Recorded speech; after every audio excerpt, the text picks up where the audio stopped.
केजरीवाल को ED court में पेश करेगी। अरविंद केजरीवाल को पूछताछ के बाद ईडी ने बीती रात को गिरफ्तार कर लिया था। वहीं राहत के लिए अरविंद केजरीवाल ने सुप्रीम कोर्ट का दरवाजा भी खटखटाया है, जिसकी आज सुनवाई जारी है। 3 सदस्यीय बेंच ये सुनवाई कर रही है। वहीं गिरफ्तारी के विरोध में जम्मू कश्मीर के साथ साथ दिल्ली में भी आम आदमी पार्टी के कार्यकर्ता प्रदर्शन कर रहे हैं।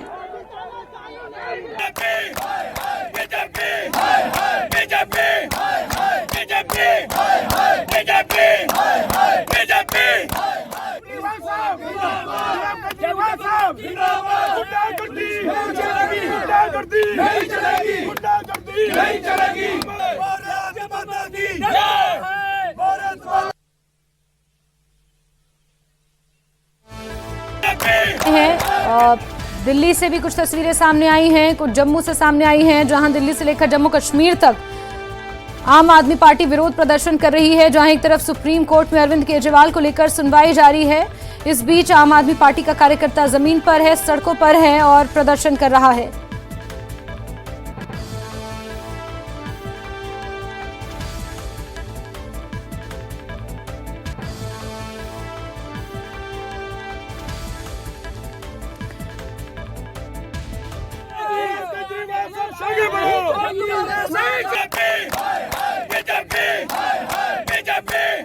लिया गया है विरोध प्रदर्शन करने के चलते। वहीं जम्मू में अगर बात की जाए तो भाजपा कार्यालय के सामने ये तमाम कार्यकर्ता विरोध प्रदर्शन करना चाहते थे, लेकिन पुलिस ने इन्हें समय रहते रोक लिया है। वहीं दिल्ली से भी तस्वीरें सामने आई हैं, जहां जगह जगह सड़कों पर बैठकर अरविंद केजरीवाल के समर्थक, आम आदमी पार्टी के समर्थक प्रदर्शन कर रहे हैं।